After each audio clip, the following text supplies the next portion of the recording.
नमस्कार। मैं डॉक्टर गिरीश चतुर्वेदी फिर से आपका अपने चैनल में स्वागत करता हूं।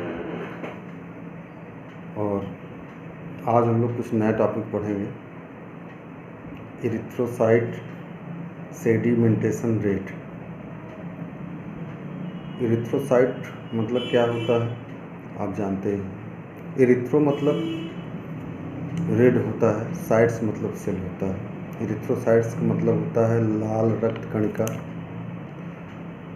और सेडिमेंटेशन का मतलब होता है एक तरह से तलछटी जानते होंगे, नीचे तल में जम।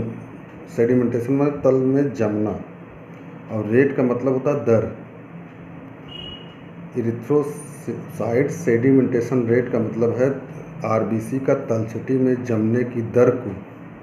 अब इसको आप इंग्लिश में इस तरह समझिए, the rate of sedimentation of the red blood sales is called erythrocyte sedimentation rate. एकदम सीधा सा, छोटा सा भी।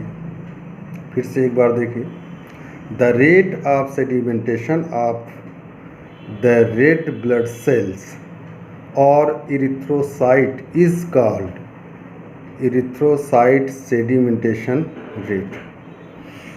मेरे ख्याल से एकदम आपको क्लियर हो गया होगा। आज हम इसके विषय में बहुत ज़्यादा बात नहीं करेंगे, थोड़ी सी बात करें, क्योंकि बहुत लंबा टॉपिक है। अगर हम सोचेंगे एक वीडियो में हो जाए तो असंभव है, और वीडियो ज़्यादा बड़ा होने से दिक्कत होती है लोड करने में। तो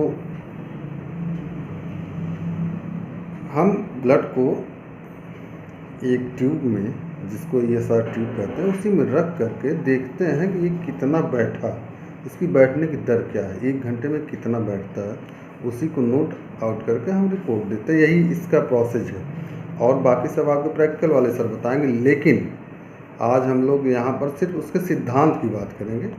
ये होता क्या है, क्यों होता है, इसका महत्व क्या है, और क्यों होता है, ये नेक्स्ट क्लास में बताएंगे। इसका महत्व क्या है। आज सिर्फ what is importance of the ESR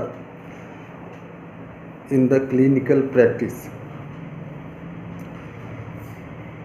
हम अगर देखें तो ESR, कुछ लोग बोलते हैं कि ये मदद करता है इन्फेक्शन को जानने के लिए। हाँ सही है, मदद करता है इन्फेक्शन को जानने के लिए, for the measurement of the infection. इसका एक और बेस्ट है, सबसे बेस्ट है, it is help in the diagnose the prognosis of the disease for the physician. ये जो है प्रोग्नोसिस ऑफ द डिजीज, रोग की तीव्रता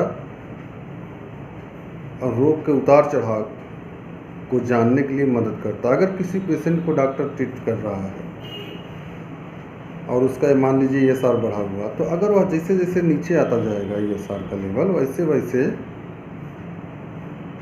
आप समझे या डॉक्टर समझेगा कि पेशेंट का जो ट्रीटमेंट है वो सही रास्ते पर चल रहा है, एकदम सही वे में जा रहा है। इसलिए डॉक्टर का ये बहुत बड़ा मदद करता है ड्यूरिंग ट्रीटमेंट, बहुत ही ज़्यादा मदद करता है। और यही इसका सबसे ज़्यादा महत्वपूर्ण जो इसका कार्य है, समझ लीजिए आप, जिसका क्षेत्र है, यह जो है डॉक्टर की मदद करता है जानने के लिए रोग की तीव्रता, और अपने इलाज की दिशा को जानने के लिए किस दिशा में है, सही दिशा में है कि नहीं है, और इन्फेक्शन की दर को जानने के लिए इन्फेक्शन किस अवस्था में है, किस स्थिति में है, ज़्यादा है कि कम है, क्या स्थिति हो सकती है। यही ESR के महत्व को बताती है। इन्हीं सब क्षेत्रों में ESR का बहुत ज़्यादा महत्व होता है। हम जो ESR का फिजियोलॉजिकल वेरिएशन जो है और पैथोलॉजिकल वेरिएशन की जब चर्चा करेंगे, तब हमको समझ में आएगा कि ESR का और महत्व क्या है। आज हम लोग सिर्फ ESR को पर्सनली समझने के लिए, ESR है क्या है ESR, इरिथ्रोसाइट सेडिमेंटेशन रेट क्या है, इसका महत्व क्या है। ये सिर्फ आरबीसी की बैठने की, तलछटी में जमने की बैठने की दर है। इसमें कोई बहुत ज़्यादा टेक्निक्स नहीं, बहुत ही सरल है, आप बहुत ही तुरंत सीख जाएंगे 10 मिनट में। और इसके जो गुण होते हैं, क्या क्या हो सकते हैं, क्या क्या नहीं हो सकते, क्या क्या किया जा सकता है इसमें, इस प्रैक्टिकल में क्या क्या करना है, इसके हमारे प्रैक्टिकल पार्ट जो हैं हमारे सर प्रैक्टिकल पार्ट जो देखते हैं उस आपको बताएंगे। लेकिन इसका सैद्धांतिक जो पहलू है वो हम आपको बताएंगे। इसमें क्या क्या फैक्टर्स हैं जो इफ़ेक्ट करते हैं, क्या मैकेनिज्म है। मैकेनिज्म तो हम एक लाइन में थोड़ा सा बता सकते हैं। अगर आप देखें मैकेनिज्म जो है ESR का, एक है स्टेज ऑफ एग्रीगेशन और दूसरा है स्टेज ऑफ रोलेक्स फॉर्मेशन। दो ही मैकेनिज्म है और इसको बाद में डिटेल में बताया जाएगा। एक एक मैकेनिज्म को डिटेल में हम करेंगे नेक्स्ट वीडियो में और आगे चल के। आज के लिए इतना ही काफ़ी है जिससे आपको असुविधा न हो, क्योंकि कुछ बच्चे कह रहे हैं सर समझ में नहीं आ रहा है। मैं प्रयास कर रहा हूँ कि आप समझें, सरल से सरल विधि से समझाने का प्रयास आपको कर रहा हूँ। आप सिर्फ दिमाग में ये रखिए कोई भी चीज़ कठिन नहीं होती, बहुत ही सरल है, बहुत जनरल सी चीज़ है। इसको छोटा सा बच्चा भी कर लेगा, जो अगर थोड़ा सा आप बता देंगे तो वो कर लेगा।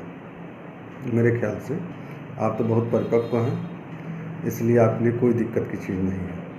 आप इसको करिए और समझिए इसको, पहले इसके सिद्धांत को समझिए, फिर इसके बाद हम लोग इसको आगे और पढ़ते हैं। इसको आगे पढ़ते रहेंगे, इसका महत्व जानेंगे, इसका फिजियोलॉजिकल पैथोलॉजिकल वेरिएशन जानेंगे। आज के लिए इतना ही काफ़ी है। नमस्कार।